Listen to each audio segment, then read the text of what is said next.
You are listening to GHP Radio, powered by iTrackRadio.com, your independent music source. Fresh, new music, right here on the all-new GHP Radio, your new independent music source.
like art for tonight. It's one of those nights where you've been all my life. You smell so good and you're dressed up nice. You know I'm so hooked. You got me shook, baby. You drive me crazy. You want me to chase you in the fast lane so I can get next to you. Through stormy weather and rain, you remain in my brain. To be with you, I'll do anything. I'm into you. I'm in love with you. I'm into you. I'm in love with you. I'll do anything. I'm into you. I'm in love with you. I'll do anything for you. 'Cause I'm in love with you. I'll do anything. I'm risky when I'm with you. Love taking chances with you. And every night and day, you're making me happy. So happy, it's satisfying. Oh baby, when you're not around, I miss you constantly. I hope that you feel the same about me. You're driving me oh so crazy, but in a good way. And for you I will do anything. I'm into you. I'm in love with you. I'm in love with you. I'm into you. I'm in love with you. Oh. I'll do anything. I'm into you. I'm in love with you. I'll do anything. 'Cause I'm in love with you. I'll do anything. I'm into you. I'm in love with you. I'm into you. I'm in love with you. I'll do anything. I'm into you. I'm in love with you. I'll do anything for you. 'Cause I'm in love with you. I'll do anything.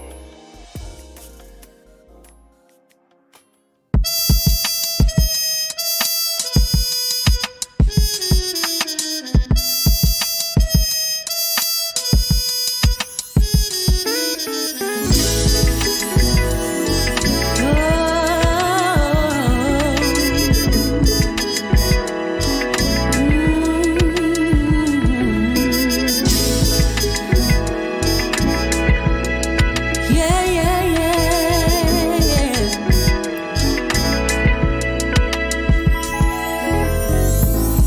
Been through rain, heartbreak and pain. I'm tired. Don't know what to do. So confused. I've lost my way. Oh, why is everything so hard? Times are rough, it's never enough. Oh, I can't let my dreams slip away. I gotta believe. I need to hold on.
like I want you.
All right, ladies and gentlemen, welcome to this edition of the Indie Live Spot. And we're very excited today because we have a wonderful guest today that we're very excited about having on. And we've been playing her wonderful music here on the station for, it's been a little over a month or two or more. And it's called Free to Be Me. And I want you to welcome Rose Belk to our show. Welcome, Rose. Hi there. Hey, Glad to be here. Yeah. Well, Thank you.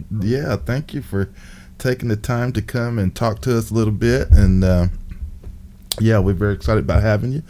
As I was saying, we really enjoyed that track. It's just such a positive song with a positive message, and I love the beat, love the production and everything.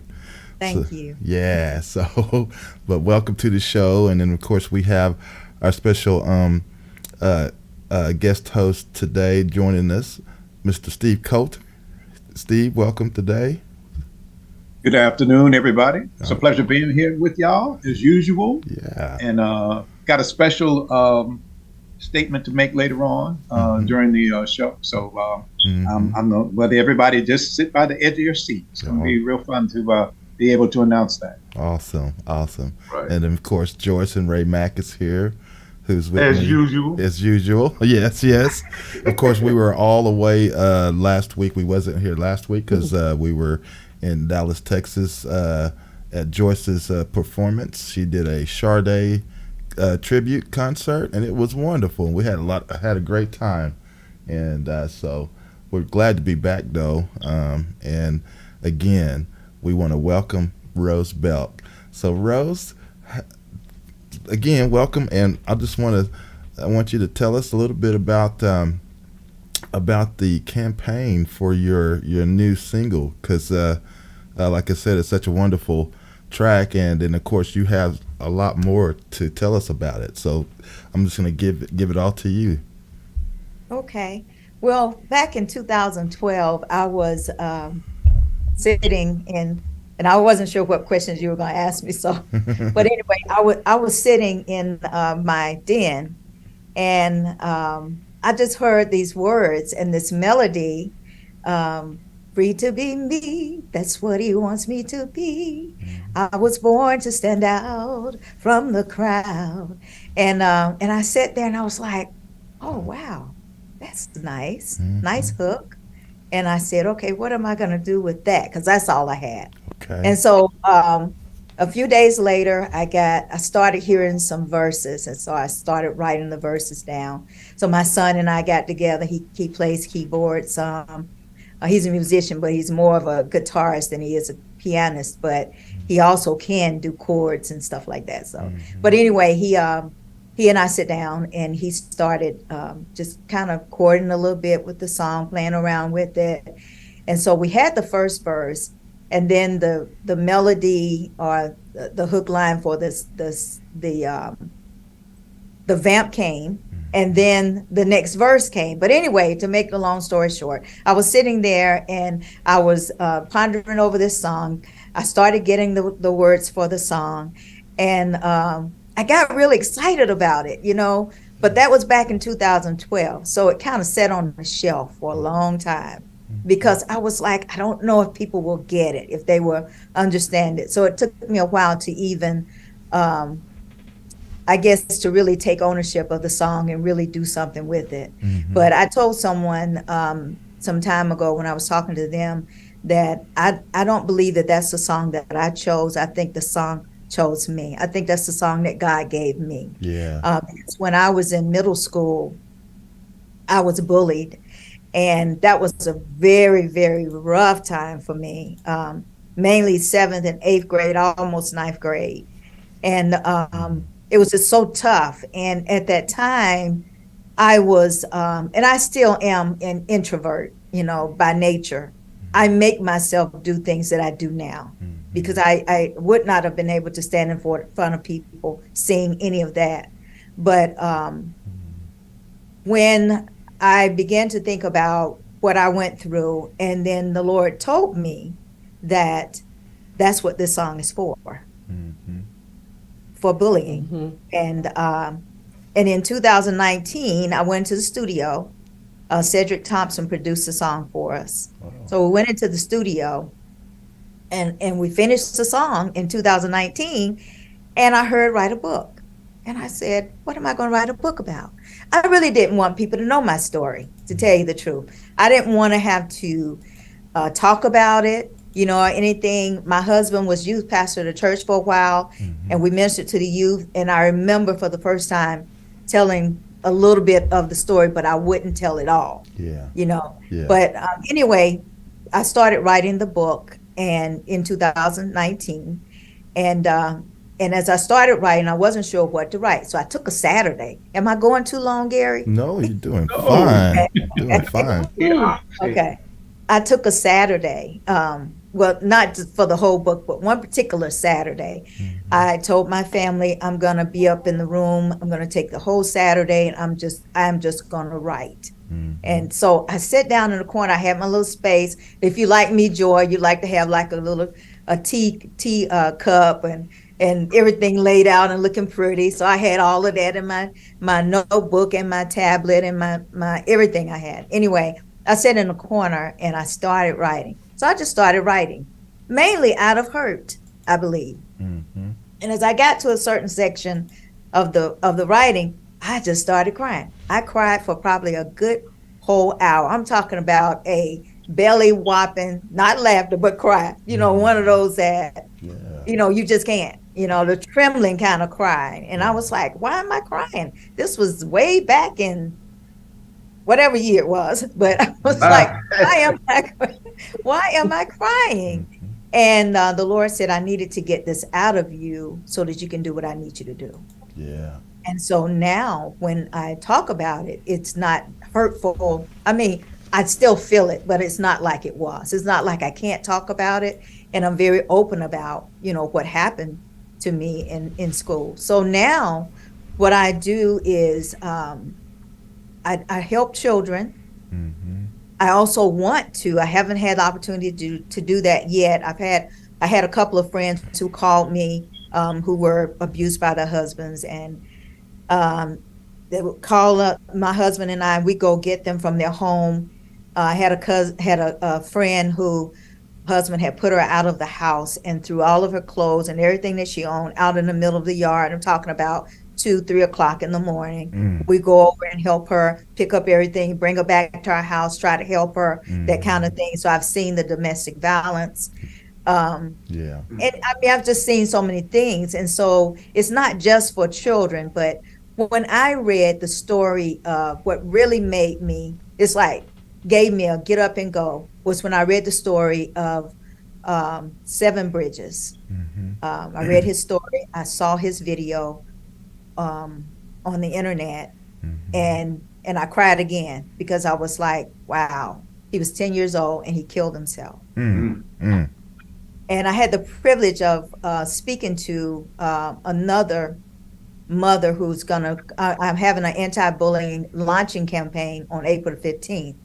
And so I spoke to a mother online on Facebook, and I read about her son, Austin Pendergrass's story. He killed himself at the age of 13. He's right here in North Carolina. And I reached out to her, and so she's planning to come to our campaign, so that I can, more explain how it, from the other side, we get to see the other side of things, what the mom went through and what she had to deal with, the aftermath, things like that. So Sure. I'm really excited about the song. The children at one of the schools we went to, the public school we went to, they were so excited about the short film that we did. They watched the film, they interviewed me, and then they did I didn't know they were going to do that, but the instructor that was over this whole team did a survey. And she said, Rose, you're going to really be surprised at how open and honest they were on this survey. This was a survey done by 11 children from this particular team that they have at their school. And they all gave rave reviews, about the short film and everything. So we're looking to take it into the school systems, the domestic violence centers, women's shelters, any place we can take the message about stopping bullying is our goal. That is a Well, beautiful thing. that definitely make a lot of sense, that, since you was bullied and everything. But, it happened to me one time. That tried to bully me. I saw a half a tree branch. I whooped his butt with that tree branch. I ain't been. I hear you. I hear you. I ain't had no more problems since. Yeah, I believe you. I wish I had the courage Right. at that time to do that. It was like I grew up in a sheltered home, and we're in a community where it was just aunts and uncles, cousins, sisters, brothers, mom, dad, in our community that we lived in. And so when I went to middle school, elementary school was fine. But when I went to middle school, it's totally different because you have children bust in from all over the city and all over the place, people coming in from different places that I'd never met before. And so it was a little different. But like I said, I lived a very sheltered life. When I was very timid, very shy. I didn't say much. I smiled a lot, but I didn't say much, And so that's the difference. But I wish at Ray Mack I had that courage at that time, because somebody else told me too. I would have knocked that girl down. Somebody told me that. I said, yeah, now that I look back at it, I should have done something, but I didn't know what to do. Well, yeah, I can really understand that because, like I said, I was never like to fight and do anything like that. But not saying that I couldn't fight, because I could. But I just try to stay away from that. But where I grew up from, it wasn't a lot of bullies there, except one guy. He wanted to bully me. Yeah. And boy, look here, I didn't let it go on. Yeah. You got to whoop it with that half a tree. I ain't had no more half a tree. Half a tree. Talking about, yeah, it was about this big and who you about were. this long. I gave him a whooping with that. Ray, you had a How old were you? sound like he had a club. He didn't have a tree. Yeah. Serious. I think I was probably. But oftentimes because of who you were as a child and how you were, what happens when somebody tells you, oh, I would have done this, or I did this. It to me, it sounds like you're trying to minimize or saying something was wrong with you. Actually, there was nothing wrong with you. That's how every child should have been, like you. Well, you know what I mean? That means We know exactly what you mean because see, you got the wait. you bouncing in and out, Joy. Wait. Yeah. Because I was raised to be respectful and everything, and I got pressured. And we were late in South Louisiana in integrating, and that's when it started. I had never been called an N. I had never. So I started feeling that pressure. And what happens, like a friend of mine saying, I got turned into something that I should have never been. Okay. Because I didn't know what to do. So you know what I mean? I turned rough and I started fighting, and I'm not proud of that. I don't even want to brag about how I had to retaliate, what I had to do. I No, but wish see, there was some control that we didn't have to do that. So I said all that to say that I really appreciate what you're doing. This is an awesome ministry because what we had to deal with as children, we're still carrying those wounds. Right. That's You right. said you cried for an hour. Mm-hmm. Other adults that have never dealt with it, they're doing something like abusing their wives. That's Okay, they're beating up on people. They're in traffic, in road rage. They're killing people because they got offended you know, no, and not the realizing thing is, that. the thing Mac, is, wait, wait Joyce, on me. the thing But is, anyways, I appreciate what I listen. So I appreciate what you are doing. It is very much needed because even as an adult in the music industry, I've been yelled at by men. Look, why are you yelling at me when I didn't yell at you? right. Right. Why are you taking it out on me? Mhm. So that's why I'm sorry, Mac. I had to get that out. So I had no idea how important you were until you started speaking. But that's going on now where people as women in the industry where a man feels like they can just yell at you and belittle you. Or if I say, no, these are your boundaries. You cannot touch me, you can't do this, then now something's wrong with me. Because Right. they have not dealt with it. So your ministry is very much needed. And it's not just physical, it's verbal too. That's it. That's exactly what I was going to mention. That is, but that's you, All all right, you know I'm something, gonna let you talk about it. texting and Go ahead. Rose, cyberbullying too. but Yeah. Rose, all of this, you know, the bullying, the abuse of the wife or whatever, all that starts at the home. All of it's at home. If your dad is beating up your mom, that's abusive. And that child said he's gonna be abusive. Oh, then some of them gonna come out that may not be abused, but they're gonna come out go into school and start bullying. Mm-hmm. That's And true. That's you true. know, all of it starts in the home. And that's why we have to get to the children early. Yes. When they're able to be changed and their mindset can still be, or their mind is still being developed, so that we can stop it. Maybe we can stop it at the earlier ages so it doesn't go any farther than middle school or high school or marriage. Yes. If we can get to children early, I think that would be a plus. Yeah, if you can get them, get to them early, yes, cause see, I was raised up during the time, the village took care of the kids. The people, the adults around you took care of us. Yeah. If you still do something wrong, they gonna give us a whooping. Then you get home, your grandparents gonna Another give you a whooping. whooping. Right. Then when you get to the other, for your mom and dad, you're gonna get your ass again. So those is lessons. Yeah, that's right. Back to your story. Tell us about the verbal abuse. You said you wanted to touch on that. Well, I was going to state that there are different types of abuse. So you have the physical, verbal abuse. You have cyber abuse. Bullying. I'm gonna use bullying, and then there's one that I tagged on, which is texting. So you have people that, So I mean, you got all of this going on, and I've seen children. I mean, I don't want to say too much, but I've seen children go through so many different things that cause them to do things to themselves as a result of bullying. So it has to stop, and I feel like as a community, as a nation, we don't see the problem until something drastic happens. Yeah. Until somebody kills themselves, then it's the first thing we want to talk about. But what about preventing all of this from taking place? I don't know whenever that's gonna take place, because like I said, you look at all the kids that's getting murdered in the schools, outside the school, right? And they still just talking. They ain't done nothing about it. Take the guns away.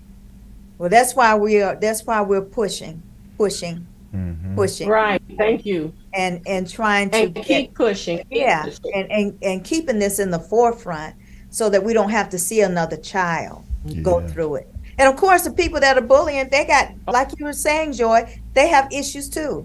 And so somebody has to address that. Somebody has to, because if they don't, they will end up Ray Mac in somebody's living room, somebody's house, beating up on somebody. You That's know, right. Yeah. That's right. Yeah. yeah, That's right. You know, I just, you know, Shooting somebody for wrong. I mean, exactly. that's Right, something right. wrong. My mom says all the time, what happened to duking it out? Just fight. Why you gotta have a gun? Why you have to have a knife? Why do you even have that? I know. You know, again, I was the one that not like to fight anything like that, but I had to fight. When I did fight, I broke my this hand twice on really. the same person, and I beat him to. After I broke it, I was steady fighting. Then after I got it in the cast, I was still fighting him with the cast on. So I ain't just 2 fights and the one with the club. That's all you needed too, right? That's all I needed. Yeah. To justify who I am, because Yeah. I'm a very easy person to get along with. But I can go off as 2 left shoes too. Yeah. Right today. Yeah, but Maybe maybe Mac needs to visit. And I want to add something to this conversation, because I'm sitting here and I'm realizing that Rose, you just opened up a door into my upbringing, my growth. I grew up in a city called Compton, California, in the 70s, and elementary school was horrible for me. Junior high school was horrible for me. But you're talking, you do 6 years of elementary school, 3 years of middle school. So that's 9 years of abuse. But it's not, nothing domestic at the home. It was all bullied, and it was all basically because I was different. Yeah. My upbringing was where my grandmother sat us in front of the TV when we were kids, and we had to watch Walter Cronkite and hear, people who could enunciate their words and speak properly. And we weren't aware of it. We were doing anything different. And so I got to elementary school, and kids were picking at me and telling me, you sound proper, and you want to be white, you don't sound like us. And I didn't know what else to do. I just was only being me. Yeah. And so, then there was the advent of street gangs that came out. So there was that I had to deal with. And the fear of going to school was devastating. I mean, I can only imagine. I think I can understand why the kids today are afraid to go to school. But early on in my childhood, that's something I dealt with every day. But I learned how to deal with it because I found different avenues to pursue, get opportunities to do certain things, like being in plays and stuff like that. Learning how to play an instrument, being in the band and the orchestras and things like this. Yep. And then when I got to high school, I got to compete in speech tournaments and things like that. And, I found an outlet. Yeah. And then as I got older, it doesn't have that effect on me. But every once in a while, depending on what I'm watching or what I'm hearing, I get taken back into those days and times. Yeah. And so, Triggered. all of the stuff that made me happy, I've immersed myself in. I've got that covering now. Yeah. And I don't too much think anymore about that stuff I grew up with. It's a thing of therapy for me. And I think that I figured it out. And I wasn't a fighter. I wasn't rough and tumble, unless I was playing a game or a sport that we were involved in, and I could compete. But when it come down to just being me in a crowd, and I was quite isolated. And so I just know that right now, I got a story to tell the young people, and there's hope for them if they know how to channel that, and find things that they can do and grow in and be themselves in. Yeah. I tell my youngest son, embrace your nerdity. Be that nerd. The whole thing is, man, all of this, it has to come out of the house. It has to come. No, I'm not saying it. There are certain things that doesn't come out of the house. Right. I'm not saying every parent is going to, agree with how their children are acting and getting away with in schools and stuff, but they just, it's in the neighborhood, it's in the hood, and they're influenced by other influences and things like that. And it's like Johnny jumped off a roof. You gonna jump off a roof because Johnny jumped off a roof? Look, Vaughn. Although it's in the hood, some kids are more privileged. Although they're in the hood, they got some money in their pocket, they got clothes on their back, they got food in their gut. Other kids on the other side ain't got no money in their pocket, ain't got no food in their gut. What they gonna revert to? I know what they're gonna revert to. They're gonna be bullied. They're gonna be gangsters. Am I true, right? Oh, God. I done lost my whole thing of thought. You forgot her name. I got the name. Rose. All right. We're going somewhere. but she know what I'm talking about. Yeah. Yes.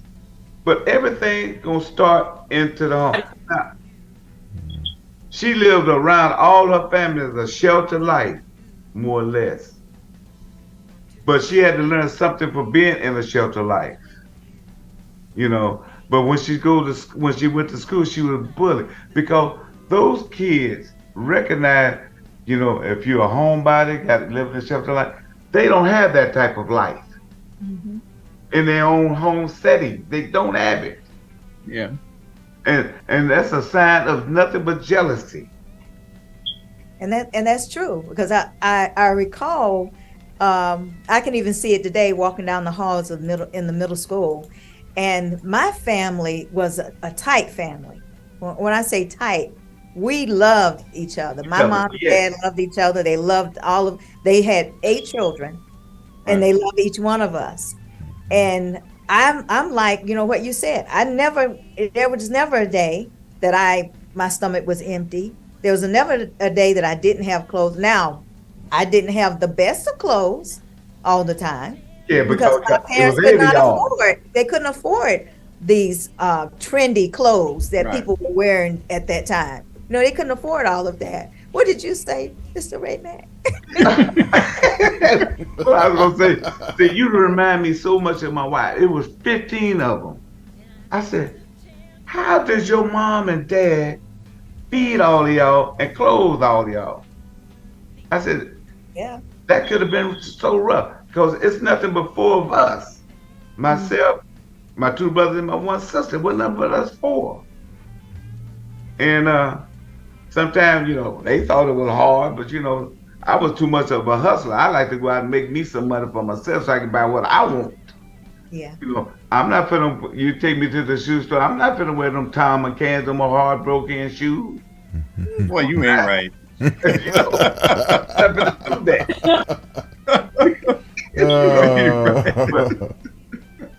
But yeah, I understand where you're coming from.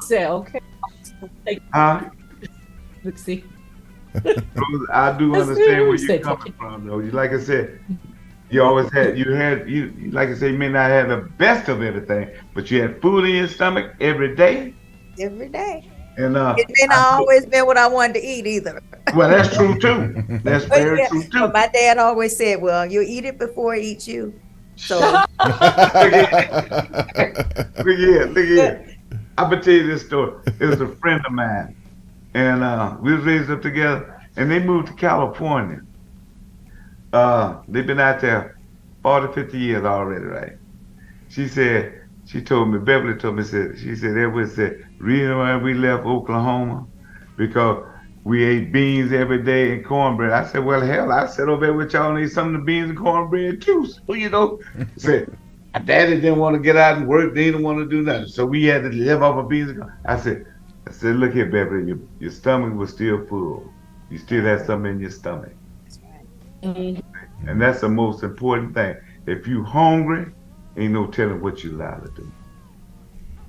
And I ate beans and cornbread a lot in my house. Me too. I still eat beans and cornbread. Yeah, I love it. meal. It's a good meal. But the thing is that kids today don't have any home training at home at all. Because their parents, a lot of them might be on drugs. They just don't care. They're just there doing nothing. And the kids go to school because it's nothing but pure jealousy. Because they don't have the same thing that you have. You may have $2 or $3 in your pocket. They ain't even got that. And I know you go to school in the morning, your stomach's full, and if and you come home for lunch. If you have to, if you did come home for lunch, you got something to eat and everything. My mom told me one time it was 10 of them, and coming out of school at lunchtime, grandma standing there. Grandpa standing at the door, hitting him with a greasy dish rag across the face. Then grandma throwing some cornbread crumbs on the face, and they going back to school. Boy, I said, Mama, I don't believe that. She said, well, that's the truth. I said, okay. With a greasy dish rag and some breadcrumbs across your face, you go back to school like you ain't ate nothing. Oh, wow. But yeah, that's a lie she told me. So I think she's just messing with me because we ate every day, and that's the whole thing. And I think what you're doing, I think it's a wonderful thing to make the kids and the adults aware of what's going on, because a lot of them don't need to even be in that type of situation. Yeah, that's right. And huh? Go ahead. No, and I said, government is not doing what they're supposed to do. All they think about is power, money, and guns. That's true. That's true. That's true. Yeah. I was thinking just now as you were talking about how during that time for me, I was learning the violin. That was what you was just. I forgot your name. I'm so sorry, but you were just talking about that out. Everybody still calls me Stephen though. Okay. Yeah. So, Stephen, I was thinking about what you were talking about. You had an outlet. You had different things to do, and I enjoyed singing. I sang at church, and then I would sing at school. And my saving grace actually came. I know it was the Lord, but it was an outlet that they did at school where you could go and they had us set up it was like a radio program that they started at the school, and I got involved with that, and they asked me to sing. And so that's how I believe all of that along with my family, God, because I never did tell my family anything. So they never knew. They only knew about this when they read my book last year. Yeah, so. You was really interested, but you wouldn't let nobody know nothing. No, I was afraid. I didn't know what to do, and the thing about it was that when I was in the hallway, I would think to myself, well, there's a teacher standing right there, but they never said anything to the people who were bullying me, and they had to see it. Right. So now what I think about is when I go to the schools, I mention to them the teachers need to be aware, they need to be watching, and they need to get involved because I know they see things. Yes. They have to. Somebody has to. That's no doubt. Yeah. But you know something? I think some of them are really afraid to come up to them and say something to them because, them kids might go on left on them too.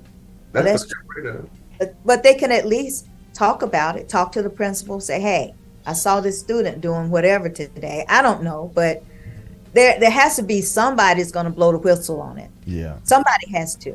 Somebody really do. That's not always the case, though, because when I was school, we didn't have fear of guns and anything in this little country town.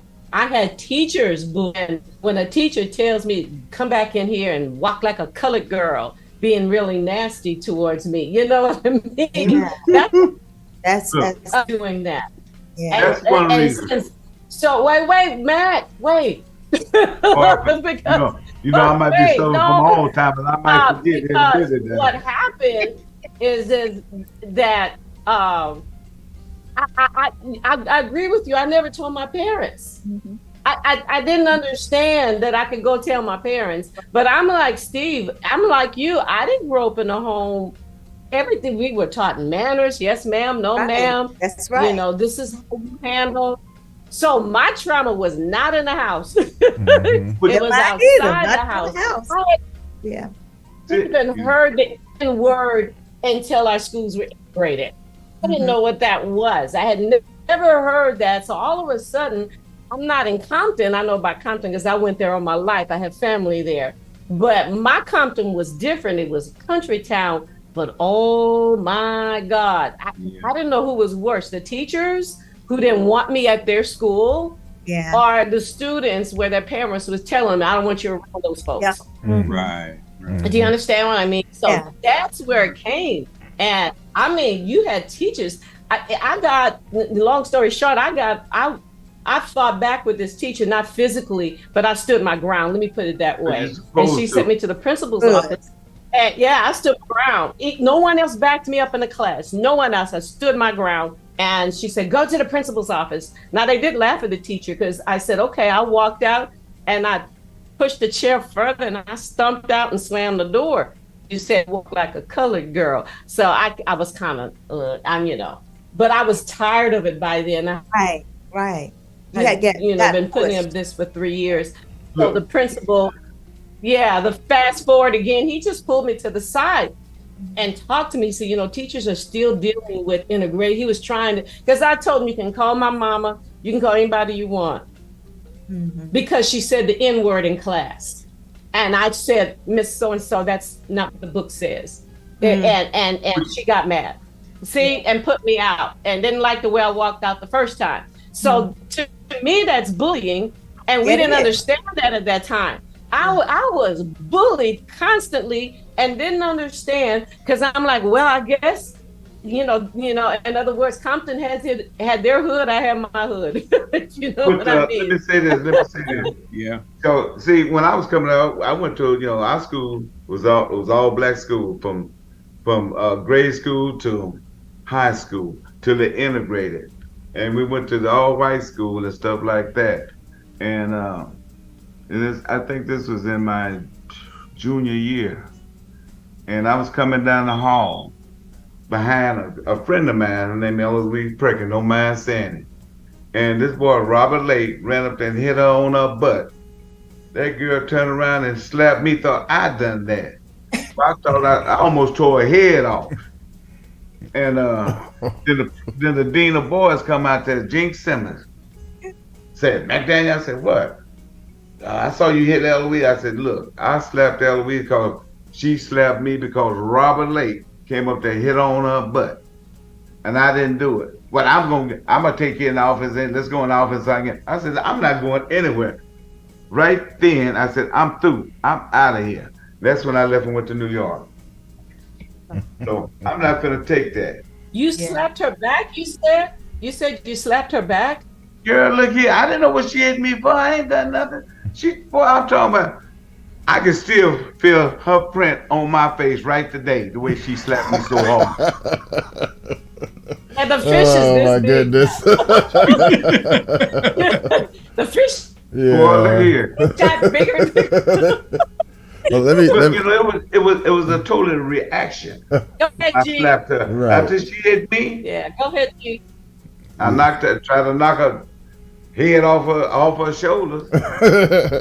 Okay. Oh. Well, all right. Well, our guests Rose don't have much time, so we need to get through this. So, what I want to do, I want to actually play the track for everyone, and and then when we come back, we can wrap things up and let Rose depart. But Rose, before we do that though, I wanted to ask you again, because you told us at the beginning who produced the track again, but I think there's a pretty cool story that you might want to tell us how you met this producer, because I actually did. Yeah. Tell us a little bit about that before we go in there. Okay, so my husband was the assistant pastor at a church here not too long ago. And anyway, the night before we went to church that Sunday morning, I had a dream. Mm-hmm. And I had a dream that I met with Cedric and his wife. We were all sitting down and talking. And I told him that I was wanting him to listen to my project. I was thinking about, it was like in the dream, you know how you have a dream and you know what's happening, but you can't see it all. Mm. But anyway, it was like I was telling him that I wanted him to produce a song for me in the dream. And so that next morning, my husband and I were on our way to church. And I was telling him about this dream that I had. And I said, I wonder if I'm supposed to contact Cedric Thompson. And so, and mind you, I know of them, but I don't know them. Mm-hmm. Everybody knows LaJune Thompson, mm-hmm. and most people know Cedric Thompson. I think everybody knows Cedric too, but anyway, I didn't know them personally. So I told him that. And then after church, we decided to go to a restaurant. We go to this restaurant frequently after church on Sundays. Mm-hmm. And when we got in the restaurant, they always set us it's like a couple of steps up, like a platform kind of in the back, away from everybody else, and kind of in our little corner or whatever. They used to set us in a place like that. Mm-hmm. But that day they were so crowded, and they asked us would it be okay if we sat on the next to the bar, but it was another little section to the side.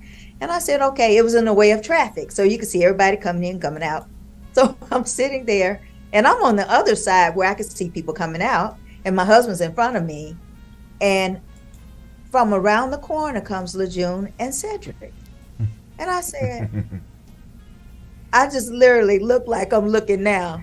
I said, Rogers, that's my husband's name. Rogers, that's LaJune and Cedric. Wow. He said, for real? I said, yeah, they're coming out. And I just called them over. And I introduced myself to them. Cedric and LaJune had met some years ago, but like I said, we don't know them on a personal level. Right. But anyway, I said, how are y'all doing? And they were so friendly. We were just talking. And I asked him, I said, I had a dream about you last night. And I explained to him the dream. And so I said, can I didn't want to ask for his phone number, because they're celebrities. I was like, I'm not going to ask for his phone number. I said, but can I contact you on Facebook? Mm-hmm. And he said, yes. So I contacted him. We all met. My family, we all have our own business called Rose Belk Music Group, New Season Records.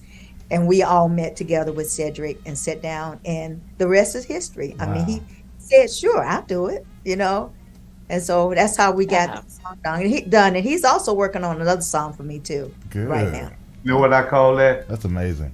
What you call it? It is. Time catching up with itself. Okay. All right. That's what it's called. Well, it's really cool. I thought that was very, very interesting how that was created. I know that had to be God. I couldn't do that. That had to be, yeah. It worked out great. Okay. Sure did. Well, let's let everybody check it out, and then we'll come back, and then we can, before we let you go, we can tell about how people can actually get the record and all that good stuff. All right, so everybody, y'all just hold it right here. We'll be right back, and I want y'all to check this out and listen to the words deeply as you're listening to the music. Okay, and then we'll come back. So y'all keep it locked right here on the Indie Live Spot with Rose Belk.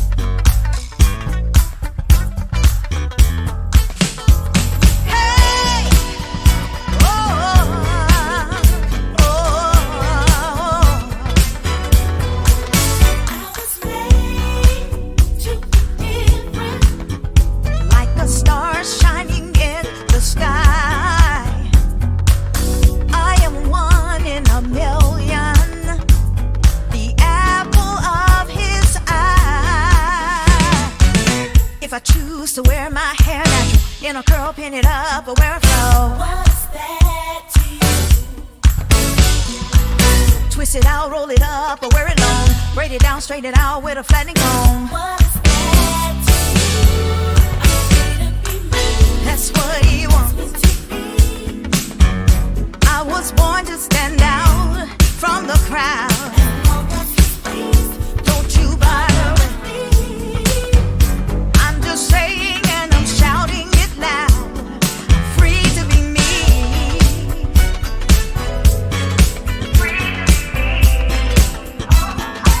I was born for this moment. A design set just for me. I'm strategically planted to fulfill my destiny. If I choose to wear purple, green, or gray, or white when it's not a sunny day, what's that to you?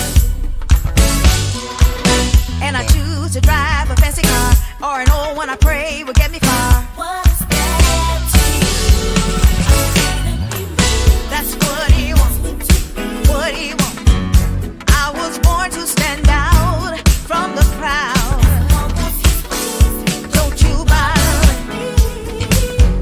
I'm just saying and I'm shouting it loud. Free to be me. Free to be me.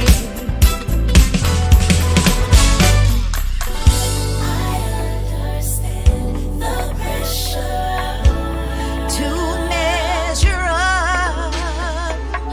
Don't let them set your center. You're in God's love. Go against the grain. He'll show you the way. You don't have to settle for less, for less. No matter what, no matter what, you were born to stand out from the crowd. As long as he's pleased, you have to be. I'm just saying and I'm shouting it loud. That's what he wants me to be. I was born to stand out from the crowd. As long as he's pleased, I'm just saying and I'm shouting it loud. Great is God's handiwork. I am his handiwork. I'll stand out from the crowd. As long as he's pleased, don't you bother with me. I'm just saying and I'm shouting it loud.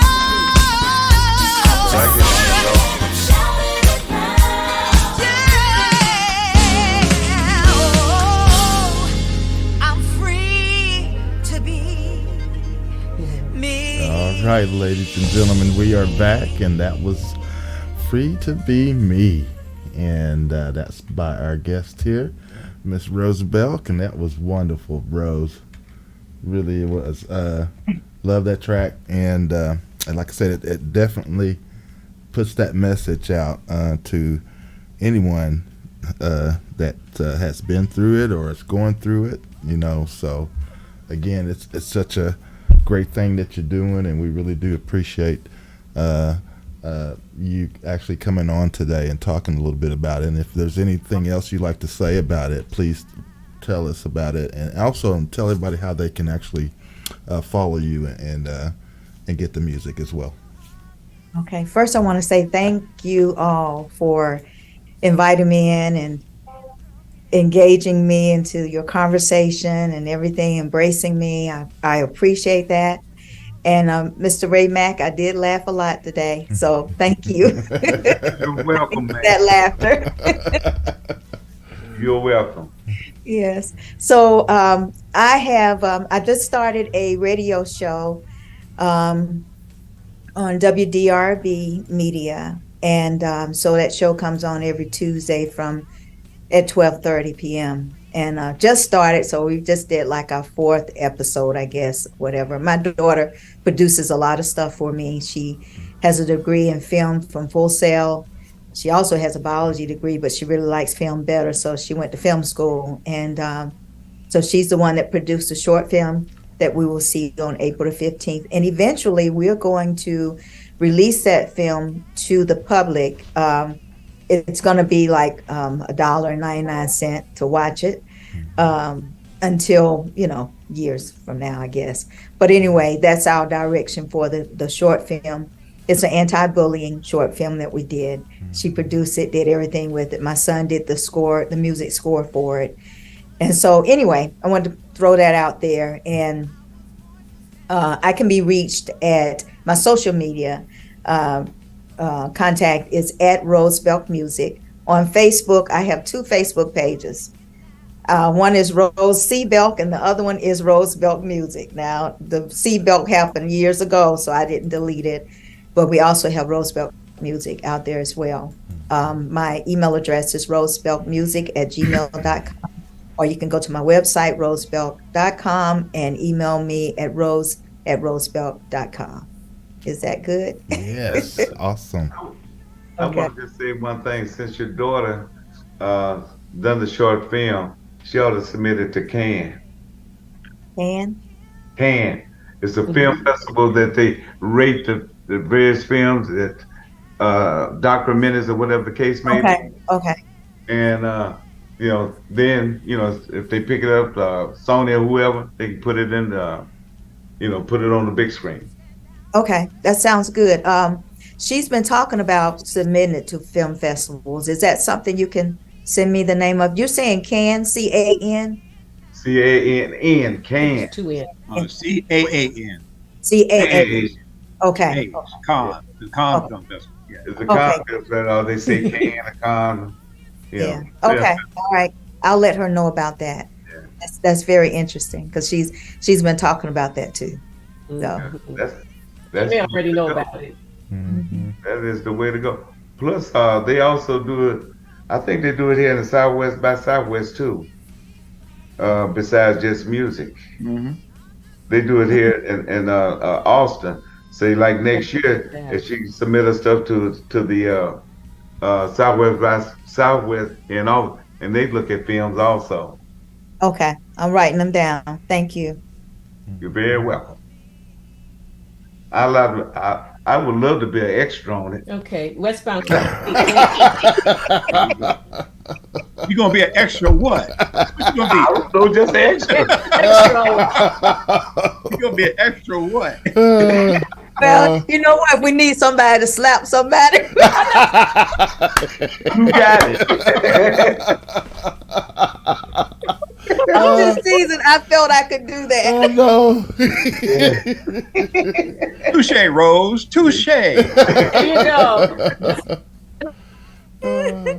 Bro, Mac is an extra on every show. But Westbound said N-E-S. You guys, he said C-A-N-N-E-S. Is that how it's actually spelled? C-A-N-N-E-S. Cons? I don't know. The Cons or Cans or something like that. You know what? It could be. I know. I think it's C-A-N-N-C-A-A-N-E-S. Yes, I think it is. Yeah. Okay. N-N-E-S. Yeah, it's in France. Either way, I know it's on the No, just Riviera. like, he said it's in. I've heard of it. It's I've in just France. seen it. It's in France. Yeah. Yeah, it's in France. We want to go to France. Anybody want to send us to France? Ray Mac? Right? Ray Mac? Right? Take a donation. Miss Joy? I'm so broke. I just left out of Africa last month. Talking. Really? I just left out of Africa last month. Let him send you. Yeah. He's funny. He said correct. Yes. C-A-N-N-E-S. Yeah, I knew it was Can. Okay. Thank you. No, and it's pronounced Cons, right? Wes, just put yes or no. Cons. Thank you, Westbound. Appreciate that. So make sure we don't embarrass. Yeah, Wes, thank you. Okay. Yeah, he said correct, Joyce. Okay. So you're right, Steve. Cons. Yeah. Thank you so much. Appreciate it. All right, G, back to you. I know. All right. Well, I just want to say again, thank you so much, Rose, for spending time with us. And again, we definitely appreciate everything you do, and we're going to keep supporting you. And then again, like Ray said earlier, you'll have to definitely come back and hang out I with us. certainly will. I really enjoyed this. Y'all just don't know. Awesome. Now that's my southern drawl coming out there. Y'all just don't know. Yes. Really don't know how much I really enjoyed this today. Good. We just, I appreciate it. feel good that you felt comfortable with us, Yes, sir. because we definitely unscripted. So Oh, I think we got pretty without good the S. unscripted. Okay. We got pretty good being unscripted, everything written out and everything. I think we've done pretty good. Yeah. You all are very good. Very good. Hey, Gary. I'm gonna keep watching so I can hear your announcement, Stephen. Oh yeah, I was gonna say, please let me do this while Rose is here. Oh, okay. Yeah, go ahead. Okay, Steve. what I want to do is let your audience know, and the followers of GHP. I'm the program director for KJLM, which is the broadcast service for the National African American Jazz Legacy Museum. I'm going to offer our platform to all of your followers who are musicians, who play jazz, neo soul, Gospel. gospel music, spirituals, the blues, southern soul. Please submit your music to KJLM. I'm looking for more great music out there, and my motto is great music has no expiration date, and jazz ain't nothing but soul. So with that being said, if you are an independent artist who have great skills as a musician, been playing a long time, and you think, the recording industry doesn't want to hear your music, I welcome that art form that you have spent all your time and energy and sweat and tears in to be able to submit it to KJLM. Just send it to this email address, voncoulter.anbs@gmail.com. voncoulter.anbs@gmail.com. That ANBS stands for Ain't Nothing But Soul, and that's what I'm sticking to. But that is the email address to submit your music to me in an MP3 format, and our platform is your platform, because I feel as though if your music is going to be outstanding, it's got to be heard. And I'm offering you that platform to be able to send that music to me, so I'll be able to put you on blast and heard all over the world. All right. And spell your name. Yeah. Yeah. Spell your name. Spell it for me. VONCOULTER.ANB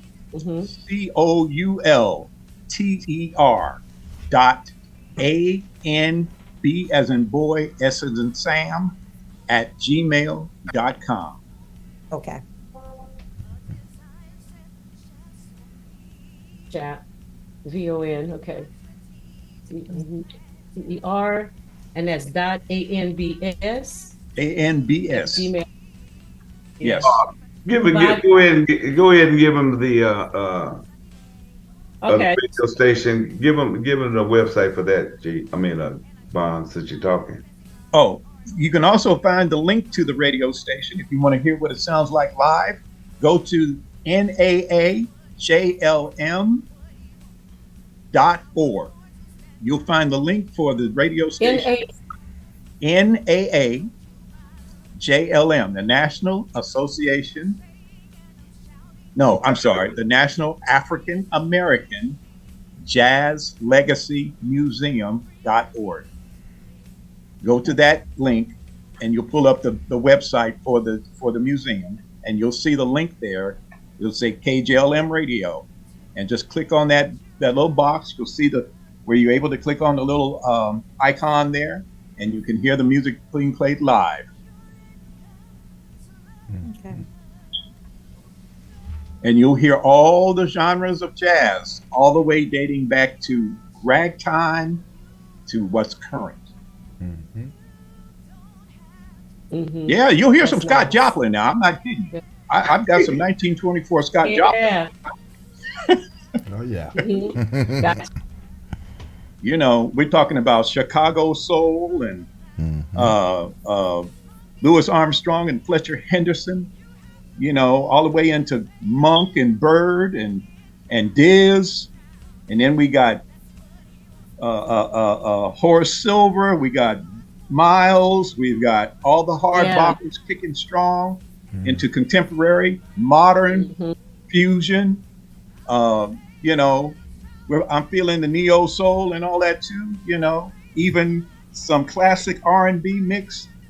I figured that I have to touch all the bases because all of that music has been influenced by jazz.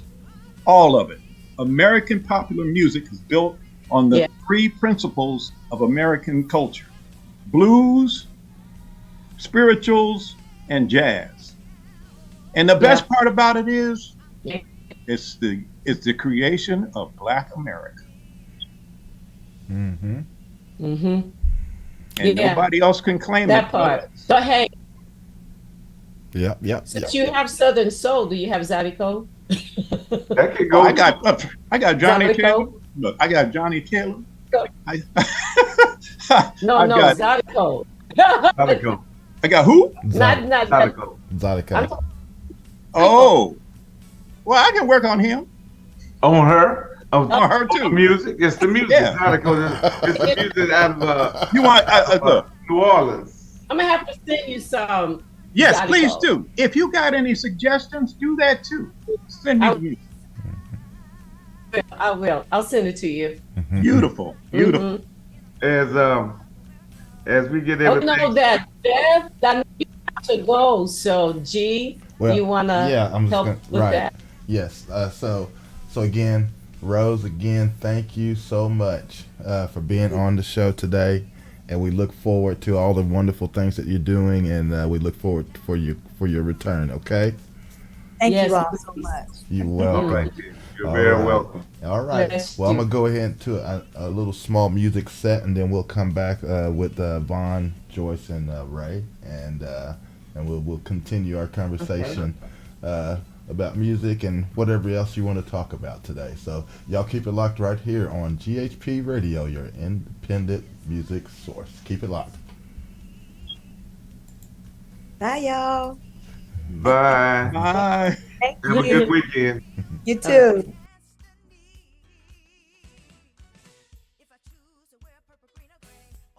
When it's not a sunny day, what's that to you? And I choose to drive a fancy car or an old one I pray will get me far. What's that to you? That's what he wants. What he wants. I was born to stand out from the crowd. Don't you bother me. I'm just saying and I'm shouting it loud.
like art for tonight.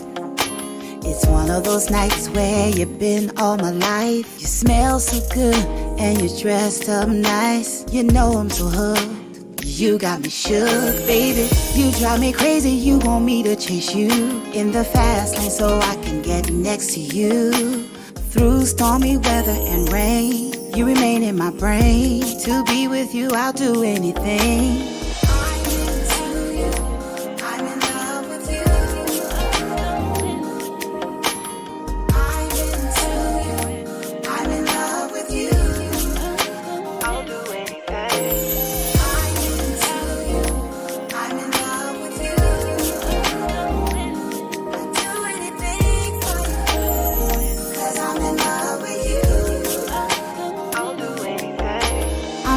When I'm with you, love taking chances with you, and every night and day you're making me happy, so happy, it's satisfying. Oh baby, I missed you constantly.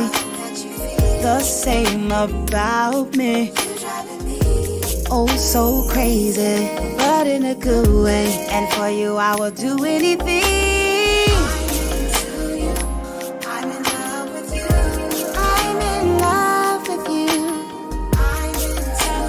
To you. I'm in love with you.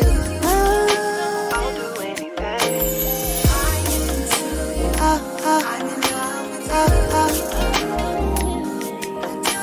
I'll do anything. 'Cause I'm in love with you. I'll do anything. I'm into you. I'm in love with you. I'm into you. I'm in love with you.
across the seven seas, what I would forever be your lover, friend, and destiny.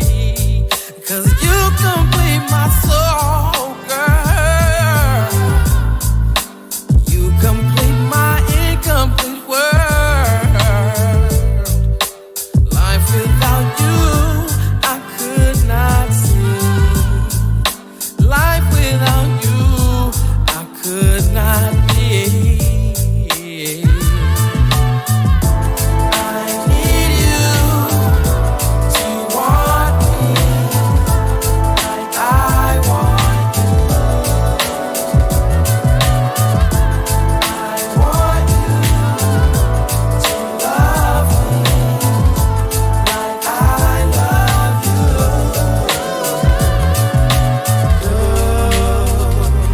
Da da da,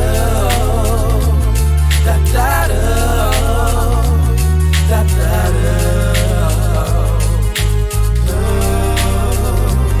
da da da, da da da, da da da. Swear that I need you. Oh yeah, I want you. Just like I want you. I want you to love me. I love just like I love you. Oh yeah, please believe me. Oh yeah, I know from the bottom of my heart and my soul I love you. I need you, girl. Love me. I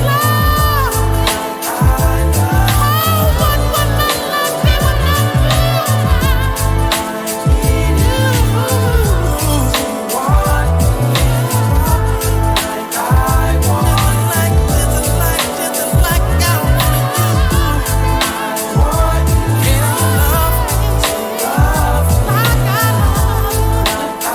love you. If you don't have enough exposure to jazz and understand where it came from, like it came from a brothel. Exactly. You know? Exactly. Yeah. It wasn't tenor music and sophisticated and oh, this is not jazz and all. Yeah, Nah, yeah. that jazz didn't originate. I'm sorry. Hate to bust your bubble. Hate to And bust I your know bubble, because I've heard I about just the say, but teachers in Louisiana, or the sophisticated crowd was just not having it. They wanted European music throughout the entire Deep South. They wasn't having jazz. But you it can't. was trash. Jazz No. was trash. It was trash. It was trash. Wow. But see, Mhm, those it that was. wanted, those Bring that were stuff in training to here. become classically trained on pianos and instrumentations and violins, they went into the hood, Mhm. to the red light district, and said, "Oh, this is it right here." And they found that this is what we want to do. So did Elvis Presley. Well, yeah, of course, yeah. Elvis Presley did it, and he made a killing off of going to, when what's the name of that magazine? The rock, what's it called? That rock museum, not museum, magazine. Rolling Stone. He remember they gave him. I think it was Rolling Stones. Yes, Rolling gave Stone, yeah. Elvis Presley credit for creating rock and roll. But Elvis said, "No, I didn't. I went around the corner and listened to these black musicians, and I Exactly. copied them. Yeah, yeah, Like nothing but a heart woman came right now. yeah. That was Exactly. She had already written it and released it. So yeah, it's a cover. And Yeah. a lot of people don't know that. So There's people. B.B. King was on Sun Records before Elvis got there. And he found out about what B.B. King was doing by listening to some of the recordings he'd already done, And so it's just, it goes without saying, I guess I always said I don't understand, but then again, I do understand, because they want to claim it, but they don't want to claim it.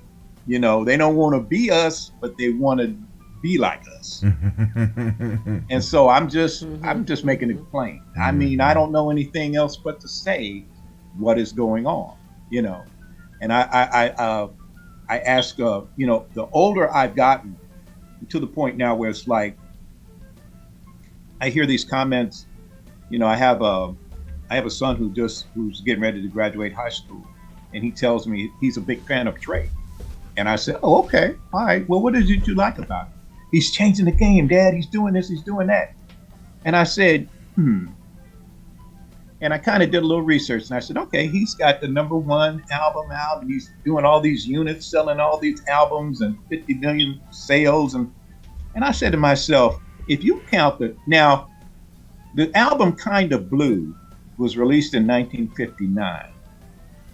And every year since 1959, it has sold 5,000 albums since 1959, every year. And it's considered the greatest jazz album ever made. Now, over from 1959 up till now, how many albums do you think that album sold at 5,000 albums every year since 1959? That's 64 years. A lot of years. So you do the math. I don't know if Drake had come close to selling that many albums every year for 64 years. Right. Kind of Blue still ranks up there in terms of the greatest album sales of all time. So, I mean, and you can't get no better than Miles, Train, Cannonball, Bill Evans, Jimmy Cobb, Paul Chambers, and the other piano player on the album.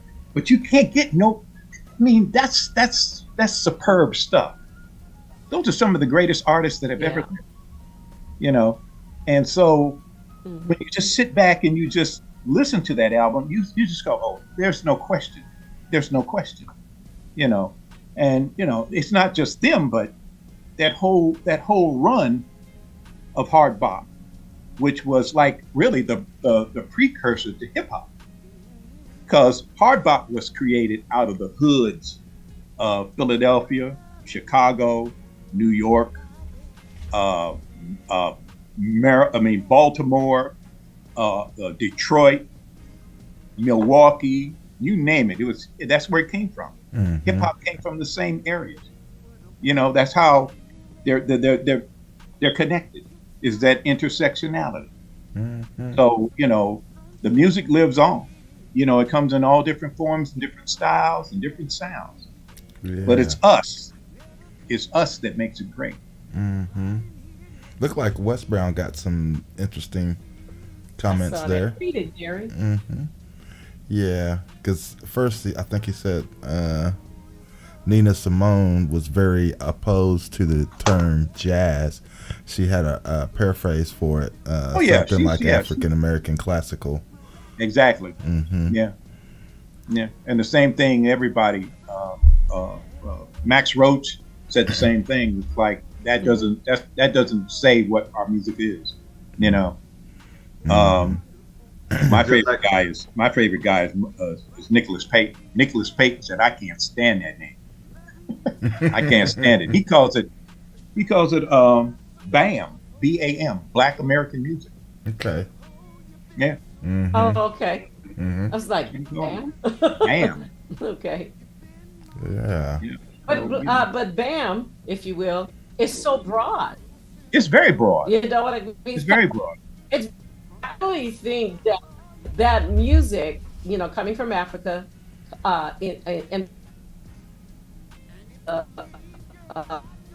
where all of it came from, it might have separated and gone to blues or whatever. But you know, because of, and I look at the transition,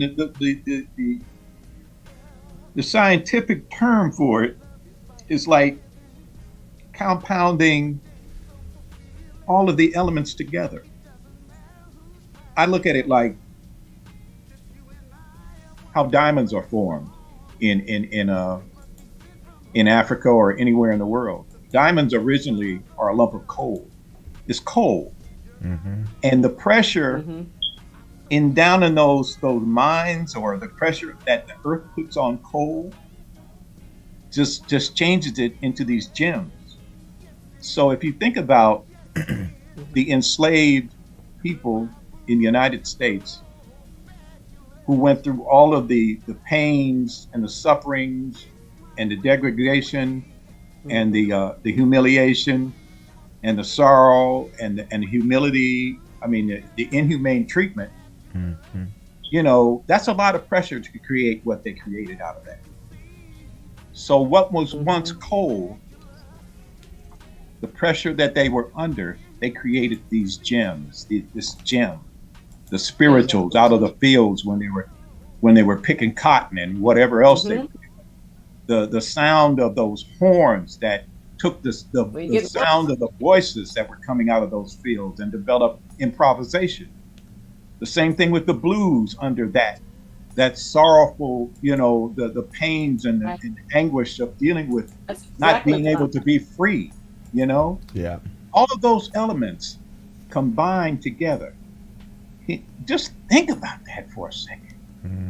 You know, just consider. I've thought about it for a long time. I believe you, Joyce. I mean, it's like all of that, and what has been wrought from that. You know, think about what American music would be without all of that. Right. Good point. You wouldn't even be able to listen to it. It would be so you know. It's like, you know, what do they used to tell you when you walk into the kitchen and grandma in there cooking? You said, "Oh, she stuck her big toe in this." Well, we stuck our big toe in it, and it's been worldwide, globally accepted ever since. You know, and so I can't say enough about what this music means to me, and it means to the culture, and what it means to the world. You know, so that's why I'm adamant about getting as much as I can, to do as much as I can with it, and to let everybody know, you know, because I'm like this. If I ever get to Florida, I'm going to tell DeSantis, this is not my place to die. I'm sorry. Get him.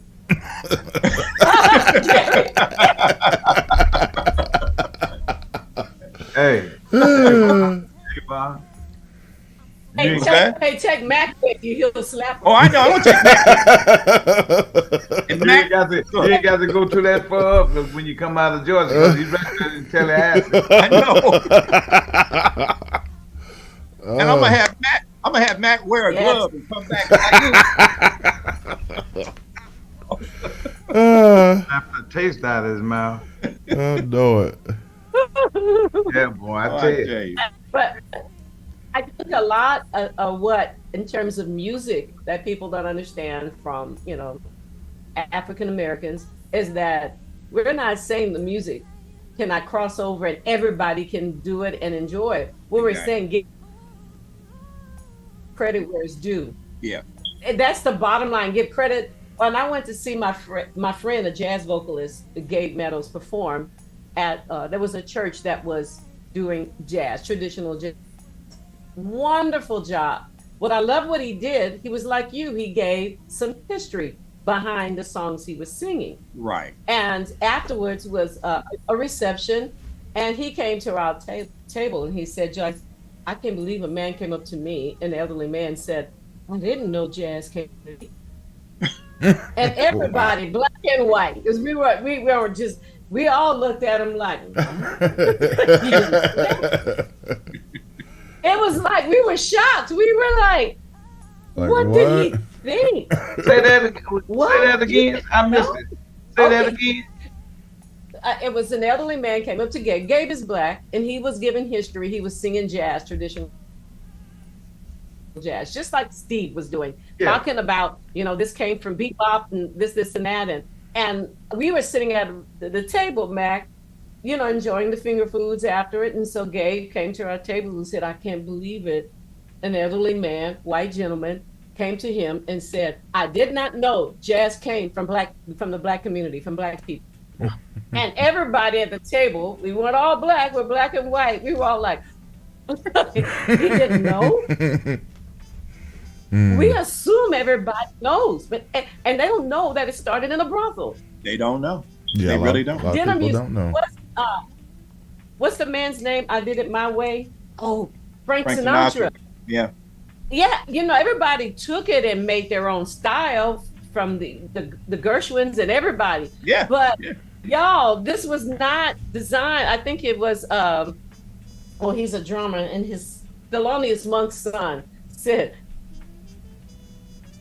jazz was not dinner music when it started. Yeah. It was not. It wasn't. And so I think that it evolved and it became, and everybody from every racial background their own, or and that's cool. There's nothing wrong with that. Nothing wrong with Right. that. Nothing. But what we're saying is that get credit where it's due. I knew we were in trouble when I was at a place in Dallas where it's known for their classical jazz, if you will. Mhm. And we go in there to buy tickets because we wanted to enjoy the music. And the lady said, "Your name?" And I'm like, why is she asking for a name? But it was a couple that invited us. So I said, well, maybe they said, hey, make sure you get the names of these people because I want them to sit with us. And she said, well, I don't see your name here. And my husband holding the credit cards, can I buy a ticket? Okay. And I'm like, and it occurred to me, I got snubbed about a style of music that started in my community. Right. What was called trash in the beginning. Absolutely. Yeah. You know what I mean? I don't want that trash up in here. That's how they felt about it. Now it's being taught in colleges and universities. And now it's a social. What happened? Y'all got stuck. Let me ask you this. I don't know what a brothel is. What is it, a whole house? Yeah.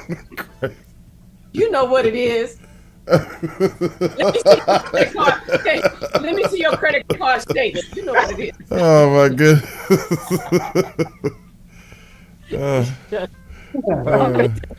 They came back. Okay. Oh, okay. Yeah, hey, G, let's look at his credit card statement. Yeah, Joyce, read out Miss Rose. Read what she wrote in. She had two comments. Rose? Oh, she did. Oh. Yeah. You asked me or G to read it? Who did you ask? You can read it. You there?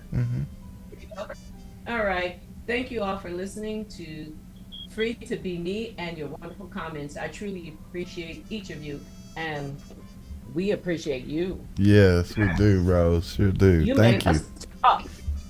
Well, she got Girl. another at the top before that. You just read the last one. Go to the very All first. right. Okay. It was so awesome meeting you all today. So now y'all are my family. Oh, Yeah. my sister. Yeah, My that's sister. sweet. I liked it. That. Mm-hmm. Yeah. Very Okay, nice. G. All right. Yeah. Yeah, that was nice. Yeah, she has to come back because she has a serious ministry. Mhm. That, Yeah, she's gonna have to come back. We got to get the full 2 hours. Like I told yeah, and we need to get Max some help so he can go around slapping women. Okay. you, Joyce, that's not my MO. That wasn't my MO. I know Max. That's not my MO. But I'm telling you, that And you know Max. Huh? Well, to give to. I'm not free. I'm not free of issues, y'all. Look, I can't stand nobody yell at me. I can't stand it. I can't, especially a man, because of where I came from. When a man yells at me, I see those men back in the day abusing their wives and controlling them.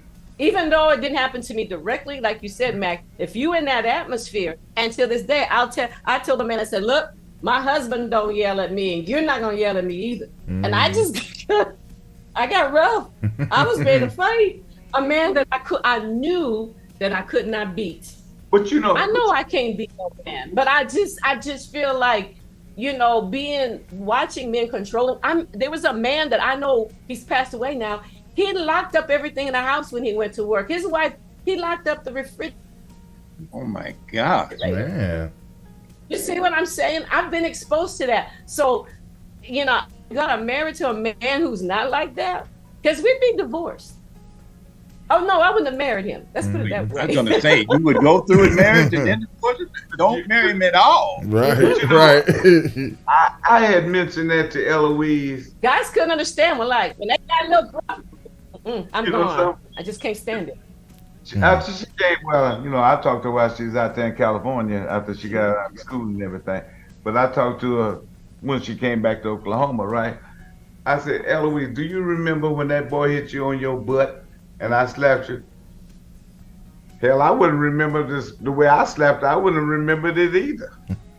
Or because I was trying to knock her head off. Man, but shoot. Man, I'm telling you. I don't even put my hand on no woman. So you didn't turn around and see that was a woman and you shouldn't have slapped. You see, the thing is, like I think that's why my mentality, because men know for the most part, there's always an exception. There's some strong women out there, don't get me wrong. But for the most part, you really don't have to hit a woman that hard. But I've seen, like I said, when she slapped me, I felt that sting, that was my first reaction. I know you still That was my first reaction. Joyce, you heard about when things like that happen. How old were you, Ed, when that happened? How old were you? And I was probably 13. Okay. At 13, do you think a 13-year-old is going to look at who slapped him and then hold up, wait a minute, this was a woman? That'll never happen. No, that's what I Not at 13. Did you see she was a woman? He saw red. You know what I mean? Red when she slapped him, he saw red. So it was like a reflex. That's all it was. It was a total reflex because, like I said, man, I don't put my hand on no female. For what? I don't have no reason to. Oh, I know you don't. I really don't. I'm kidding you now. I'm joking. I know you wouldn't do it.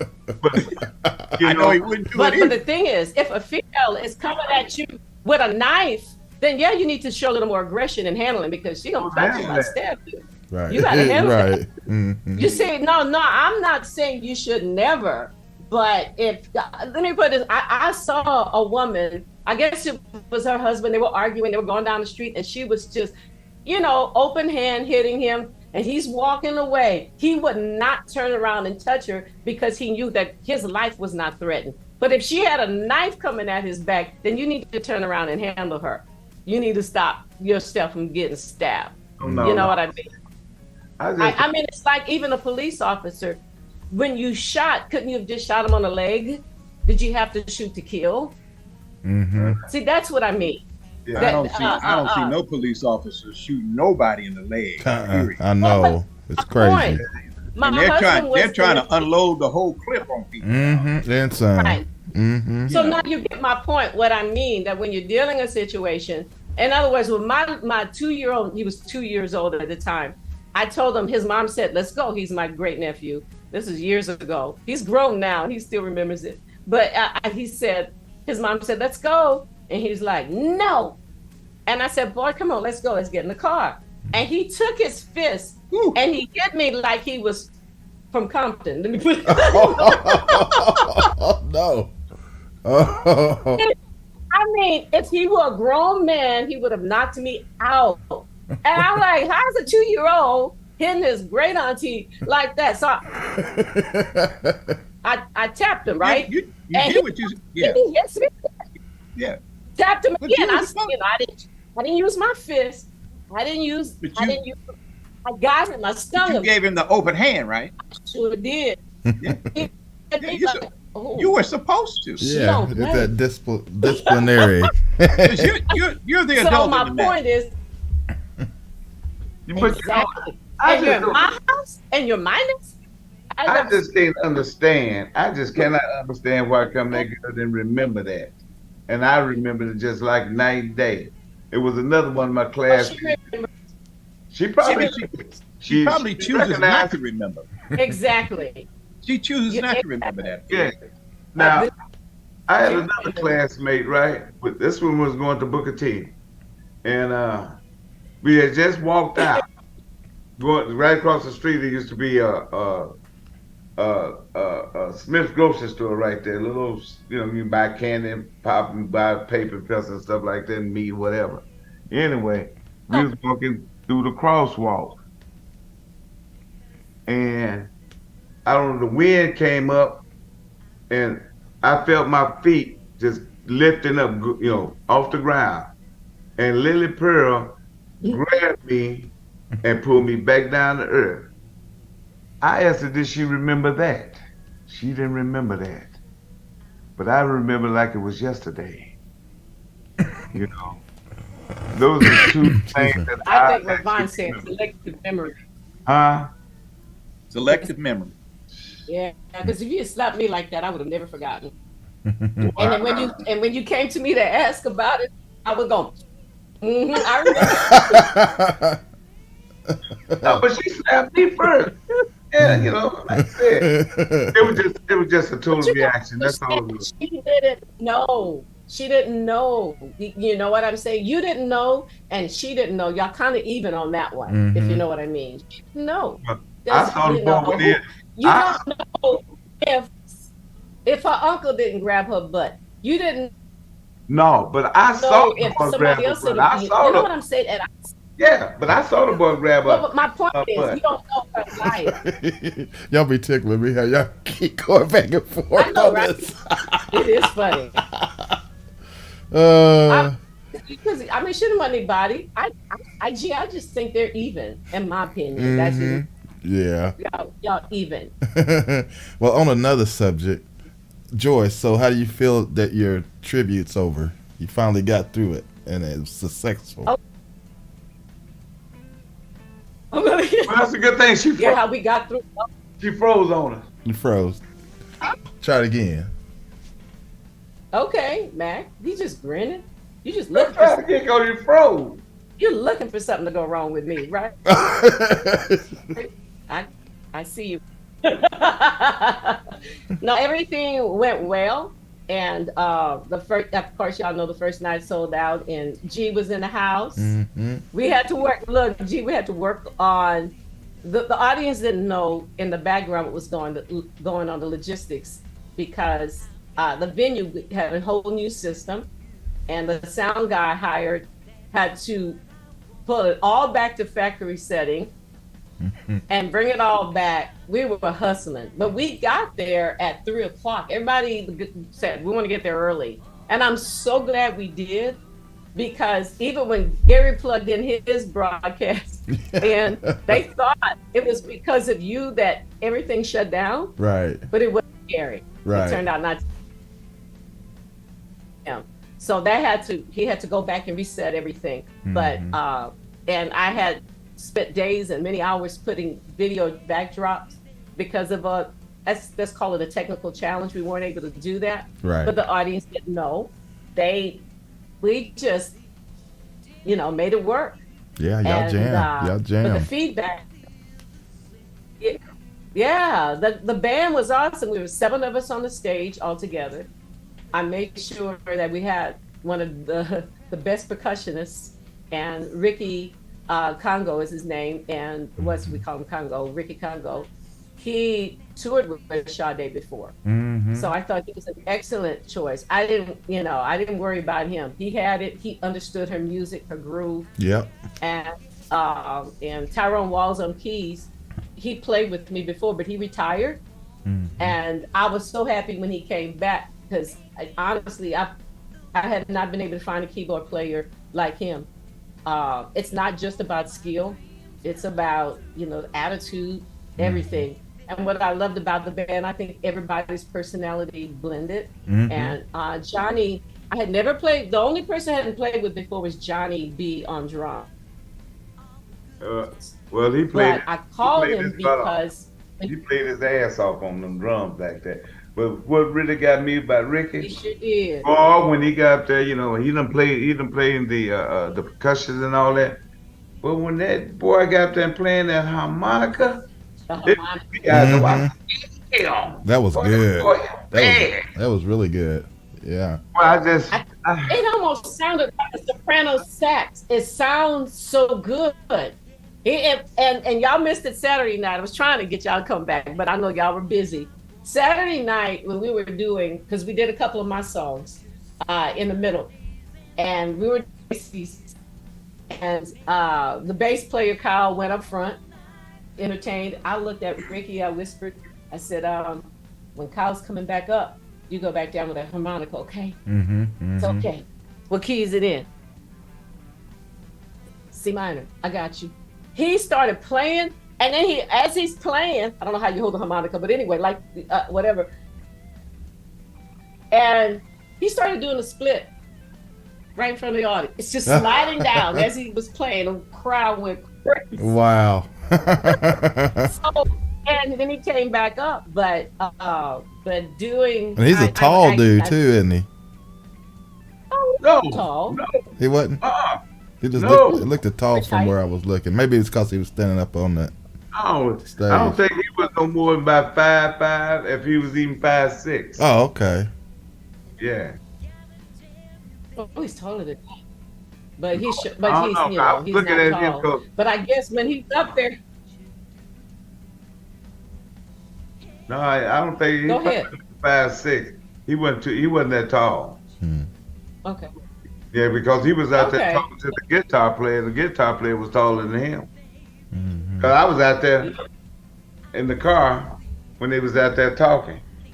Oh, okay. He mentioned a guy I know by the name of David Carr. You know who David Carr is, right? Yeah, I don't know him personally, but I know who he is. yeah. I know who he is. But everything went well, y'all. I'm pleased. Still getting feedback to this day from different people.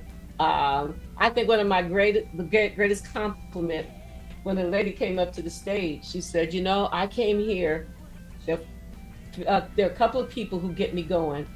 I'm not gonna say exactly what it said because, but anyway, she said, and that's John Coltrane and Herbie Mann. And she said, "I heard them both tonight." I went, "Oh, okay." Because I did, like they said, "Oh, you laid the beat out of that flute." But what I do is when I'm ready to get to the they call it scatting on the flute or bebop, whatever you want to call it, I bring the volume down, bring it down again. My husband said it was so funny, like, "Okay, bring it down because I'm going in." And I just went in, just played what was in my heart. Like Steve said, man, we can take it and go with it. So it was all me, and I probably will play it like that again. Those are the moments when, okay, this is just all me at this moment, and I'm here, and people loved it on the flute. But I had all four of my children were with me that night. My soprano, alto, and tenor sax, and flute. I don't do that often, and I have something funny to tell you. I hadn't played my tenor in years. And I'll pull it out the case, to check it out, make sure it had some good reeds. And something fell out of the tenor. I looked at it. I said, "Okay, I don't know what that is. Let me see if I can still play it." I said, "All right, I'll take it to the shop next week. I can make it through one song." So, but, and then even when you guys were there, my D keys wasn't playing. We started playing a song, and I said, maybe I put it down and just picked up the tenor and kept playing. And my husband knew it was happening. He grabbed it and he just cleaned that pad real good and put it right back on the stand. So I say all that to say, like John Taylor says, that's live performance. You have to be flexible. Be prepared. You have to be patient. Yeah. Be prepared. If something's not going right, you got to be able to cover it, do something. But that's why I picked those musicians to do this tribute show. But everybody on that stage could sing except the lead guitar player. Literally everybody could sing. Yeah, I could tell. So when second night we forgot about Kyle's mic, but I had three other guys, including Ricky, who was singing the background, the male part. So in other words, it was strategic. I said, okay, I want him because he can sing. And then when I called Lala, I knew Lala is a professional singer. She's been singing with Erykah Badu for 9 years. She's a vocal teacher. But she does tribute shows. Hurry up, because we got 5 minutes. Okay, I got something I need to say too. Yeah. Okay, go ahead. The thing is that Carlene, Henry, boy, I'm glad y'all came in. Yeah, the rest of y'all missed one hell of a show. It was a good show live. And that was the first one. Yeah. And I went thanks out for here. stopping, man. Yeah. Yeah. Yeah. And the second one was even better because the sound man said, I tweaked it some more. Okay. So, but anyway, okay, G. Well, it was back a good. to You did a great Enemy job. Most It was a High. great job. Great concert. We enjoyed ourselves. It was just really good. So, but anyway, Thank you, G. Thanks for coming, G. of course, you know I can't miss it. If I can make it, I'm gonna be there. But yeah, we enjoyed ourselves, and so we look forward to some of your other ones that you're gonna be having soon. So keep up the good work, Joyce. All right. Well, what I want to say is thank you everybody for tuning in this week, and we're glad to be back on board for some more shows. We do have a lot of shows booked already ahead, all the way into May. So next week we're going to be having actually a return guest. It's been a little while. It's like when we first started doing this on YouTube, we had this guest on, but we're happy about him being coming back on because he has another book and some more music. And I'm talking about Mr. Charles Wright. If you remember Charles Wright, he's actually the one who originally wrote the track Express Yourself. You remember the old jam? Oh, Charles Wright of the Watts 103rd Street Rhythm Band? Yes. He's coming back next week. Oh my gosh! Next week, and if you want to join us, Steve, next week you can definitely do that with us. Man, look, I'm there. Okay. It'll be a nice party. Yeah. It'll be a nice party, and plus his birthday, I think it's on the 6th, so he'll be celebrating that. But you know we're gonna have him back on, so that'll be on the 8th. I think next week the 8th is on Saturday. So definitely everybody come back, tune in for that because it'll be a great show. And then of course I have some more lineups that I want to mention, but I don't want to mention it yet. I'll mention it next week because we are about ready to get off air here. But with that said, I enjoyed it and want to thank Rose Belk again for being on the show today. It was a pleasure to talk to her, and really appreciate all the great things she's doing, and love that track, Free to Be Me. Yeah. And so with that said, I just want to pass it over to Steve so he can tell whatever he's got going on, and of course tell everybody how they can actually address or get to the KJLM as well too, and then Joyce and Ray take us out for today. Well, once again, I appreciate the platform, Gary. You guys, you're doing a marvelous job. Stay with it. Keep doing what you're doing, man, because these voices need to be heard. Mm-hmm. Your platform is providing for them a great stepping stone and their music out there. So kudos to you and Ray and Joyce for doing this.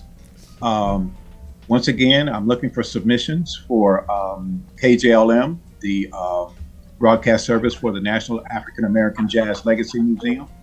And so I'm looking for your music, ladies and gentlemen. All forms of jazz, some blues, Southern soul,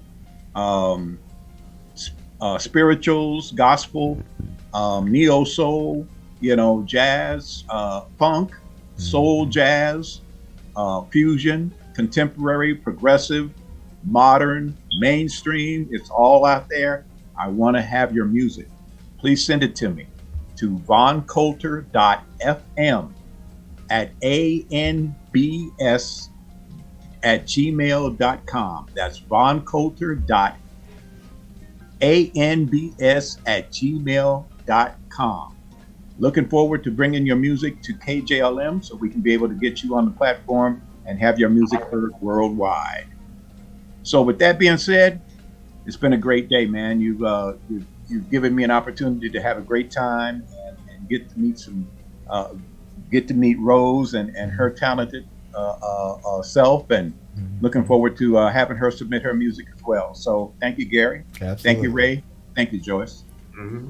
You're welcome. Cool. All right, Joyce, Ray. Okay. Well, I think I've talked enough, so I'll see you guys. Well, wait a minute. Next weekend? All right. It's my family reunion. I'll be at family reunion next Saturday. So. Oh, okay. glad you're gonna be here, Steve. So anyway, but again, as usual, what I always say to the people in the chat, real quick, Colleen, YJ, CTK, Henry, Gia, Ra, Maximus, Jessica, Oh, that's my Marilyn, cousin. Westbound. Is that who it was? So your cousin? Okay. Yeah, I didn't know he was in there. Yeah, thanks for participating in the chat. And the rest of you who are listening and don't like the chat, that's cool too. But just please click the thumbs up if you like what you're hearing. If you don't like what you're hearing, don't click the thumbs down. Okay, we don't need those. Thumbs up, and please subscribe. And please subscribe to YouTube channel. And that's it. Yeah, thank you, Joyce. Have a happy Easter. Yes. Well, it was enjoyable to have Miss Rose on. I'm sorry, Rose, I did forget your name because I was running my mouth too quick, but that's my bad. But it was our pleasure having you on the show today. And there's not too much else to say. Had a good time last weekend. When we do another live broadcast, y'all need to come on in because it's going to be wild. Guaranteed. Absolutely. So, only thing I can say, see you later. Bye. All right, everybody. Y'all have a great weekend, and we'll see you next week right here on GHP Radio, the Indie Live Spot. Y'all keep it locked. Get it, G.